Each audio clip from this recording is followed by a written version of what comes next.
All right, team, it's week 2. You made it through week 1.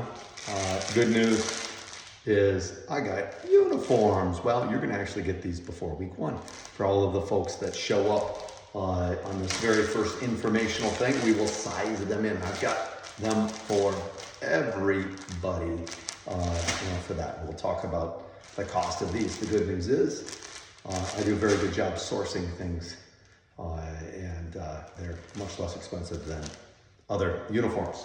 So that's the good news on that. So week two, here we go. During week 2, the drill on this one, again, we're focusing in on movement. The movement piece that we're going to be focusing in on is just a little bit more advanced from what we did last week. So if you remember week 1, we did the straight ladder, okay? In the box of pain, you're going to find a circle. In that circle is going to be what I call a circle ladder, and it looks like a big wheel and a spoke, and you lay it out flat, and it's the same thing as a ladder, but it's in a big circle. So it's going to force the footwork that we do in these very first agility warm-up drills to be much more circular. So again, I'm not taking it out of the box, right, for this video, but imagine we've got this circle right here, and then we're working through it. The first thing we're going to be doing is a clockwork shuffle, right? So you're going to move clockwise. So the team starts in their fighting stance outside the ladder, okay? Moving clockwise, they're going to step their lead foot into the ladder, okay? Trailing foot follows into the next box, maintaining a low athletic bounce, right? So we're going to be in our fight position. We're going to be bouncing. We're going to come in, shoot out to the backside. Come in, shoot out to the backside. So imagine I would end up going all the way around this thing. You're going to have people on both sides of you, so it's going to be in sync as this movement goes on. At about 1.5 minutes, right? Again, the goal here is quick speed, right? So most likely the forge captain that's going to be leading this, or if I'm there, you're going to be blowing the whistle. So I want to see that like quick movement, and then the forge captain blows the whistle, boom, right? Boom, boom. And everyone's moving together. After 1.5 minutes, you're going to go back the other direction, okay? Then from there, we're going to step with the lead foot into the box, pivot 90 degrees on the ball of the foot to clear the hips, step back out into the next box, and repeat the circle, right? So basically, you're going all the way in this time, and you're going to pivot and step out of the box. And repeat it around the circle. You'll probably just go one direction on that guy. I think you'll probably head probably counterclockwise to the right. Again, 3 minutes or so on that guy. 3 sets each, maximum speed. Then the final one is if someone's got a stereo. I actually will have a stereo. I'll be bringing it for this class. But if someone wants to break it out and they want to go old school for this, you're going to break out a song called Push It, 1980s, Salt and Pepper. This is the 80s rhythm burst. So this is the fast feet drill, similar to what we did on the week 1, where you're just going ba ba ba ba, right? And you're moving down the line, right? Now imagine it's a circle and you're going fast feet around the line, okay? Now again, people have to move. The goal is to move. You're pushing your partners along the sides of you. It could be a little awkward. It could look a little funny. But at the same time, the goal is to push. Light on your toes, pumping your arms. Don't let your heels touch the ground, right? Agility comes up. You're never flat-footed. You're on those heels and you're pumping those arms as you go. But if you want to try it, you do it to the whole song, Salt and Peppers, Push It, 1980s. Drop it on your phone. It can be a lot of fun. We've been doing a lot of that kind of weird stuff when I'm there. Then, of course, we're getting into the stretch captain, lead them in the light stretches. We're going to be very similar. Same with week 1, butterfly pitch and straddle hammies, front and side splits. The only thing you're adding into week 2 is a Cossack. I want you to do some Cossack squats. Cossack squat is basically where you are down here in the squat and you're going to lean back, right? And you're going to come across. Don't let your hands touch. And you're going to Cossack squat. It's kind of like you're coming with your toes up, right, is the Cossack. And you want to get as low as you can to the ground. I'm not warmed up. but I just wanted to show you what that Cossack squat looks like. So you're gonna add that in this time. We're again developing some strength from those side splits. We need strength to the side splits. Now we get into the lab, led by the fight captain. So again, working off of this movement theme, these first 2 weeks, all about footwork. Good footwork wins tournaments, keeps us out of trouble. We can play games, we can play avoidance. This first one is, it's a circular defensive drill. The concept is light feet, of course, balls of your feet, fast feet, just like before, okay? Offensive person is attempting that blitz punch again, like we did in week 1. Defensive person is constantly moving to avoid a setup. This is huge. I do this all the time. If you've ever sparred me, I'm pretty annoying to spar because I'm constantly moving to eliminate your ability to set up what you want, right? So if I'm fighting somebody in this drill, the goal is you want to make them feel like I can't do the drill. I cannot blitz this person and hit them across the way. So when we're doing this and we're light feet, the person that's on defense is gonna be like, right, you're moving before they blitz, you're gonna be light on your feet and you're gonna be like juking, like it's straight up video game, like you're watching Madden in 1995, right? They used to have the little juke buttons on the PlayStation. I used to play that. Same thing, right? You're juking to confuse them. You're moving laterally so that you can even maybe get behind them and they can never blitz you. So the goal of partner A for the first round is you're just trying to blitz. Partner B is trying to make it impossible for you to blitz. The goal is I want you to learn that with fast feet and constant movement, you can add confusion. You're taking that opponent out of their game. So movement is not only the ability to move, but it's also the ability to confuse. And you will confuse people, I can promise you. There's nothing more fun than playing a game where you don't even want to hit them. You just want to make them miss. There's almost something so ego-driven and humbling experience to do something like that. So that's the drill, back and forth. And you're constantly moving. The key is you're never moving forward and you're never moving back. You need to stay tight. I need to stay really tight, right? If you're the opponent, I've got to stay tight. I've got to stay here because while good movement is great, I still have to strike eventually. I cannot win 0-0. I'll never win if I never throw something, but I can win 1-0, right? My favorite way to win, 1-0. Hard to do, haven't done it in years, but I used to shoot for that all the time, okay? Goal here, cues, captain's cues. Keep your hands up.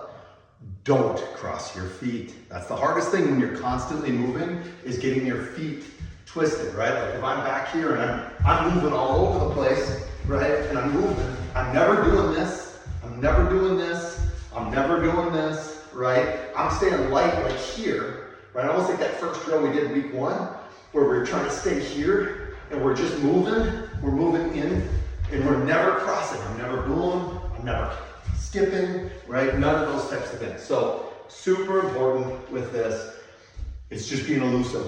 The game is being elusive. When I come back, we're putting on the flag football stuff. And we're straight up playing the elusive game, which is super good and very frustrating for your opponent on that. Okay, now the drill, open fighting. Fight captain manages this just like the lab, the previous drill. During this piece, the drill is going to be tag the back blitz game. So last week in week 1, right, it was like shoulders and hips. Again, you notice I'm not concerned about how much you can blast somebody. The punch, the back fist, whatever, I don't care. The movement and being able to touch. This game is all about touching. It isn't about blasting, right? Blasting is easy. We'll get stronger. I can promise you you'll be throwing some blasts. We will talk about when we add power into a point fighting game, because there's actually a point when we need to add power, depending upon the type of person that we're fighting during that time. So here's how this works. Fast footwork, again, focus in on your feet. To score a point, a fighter must blitz with a back punch or score 2 points by being elusive in touching the person's middle back.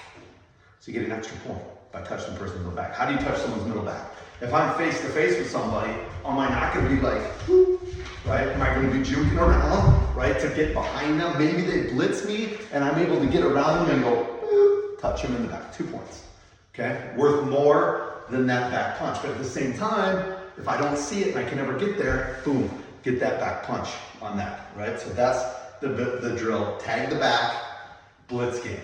Again, don't punch to the back. We're not trying to punch to the back. Just touch him in the back and then just make sure you tell him 2 points, right? This is, we're keeping score on everything, right? This isn't, there's one thing to be a gentleman's game, it's another thing to be like, hey, we can get better. We want to hold each other accountable because I can learn if I get scored on. I want to know, right? We want to humble, but we don't want to have a lot of ego. We're not looking to do the running man every single time we score a point, okay?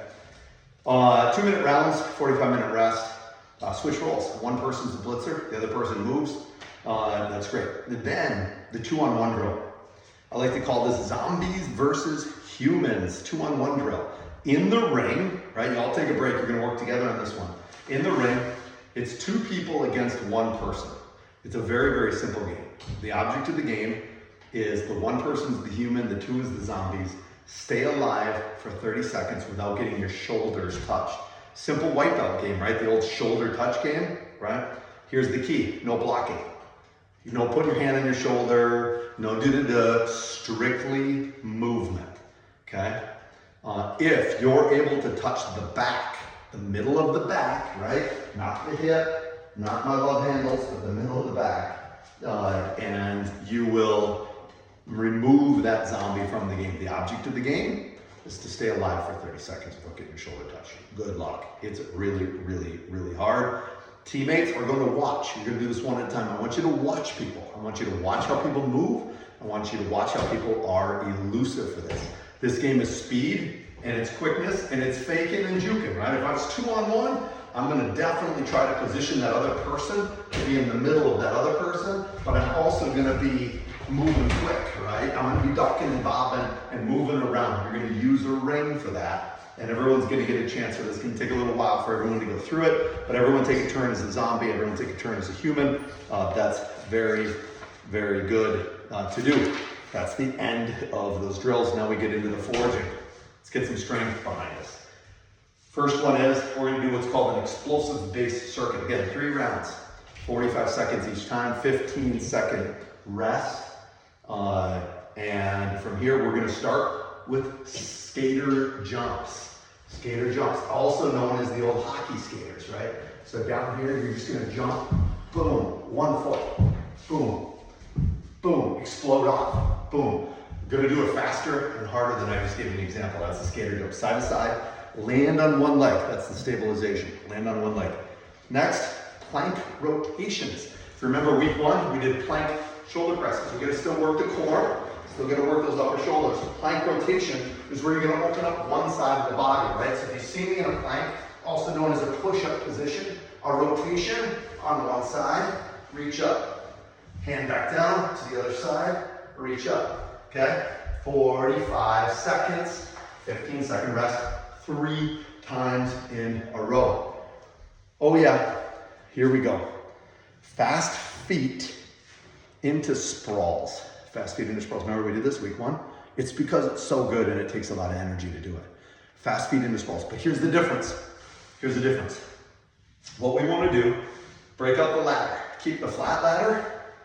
Keep the circle ladder. Make sure you have some space around other people. But when you do it, forge captain, whistle. Blow the whistle. We're going to go fast feet. When that whistle blows, bang, sprawl. When you pop up to your feet, boom.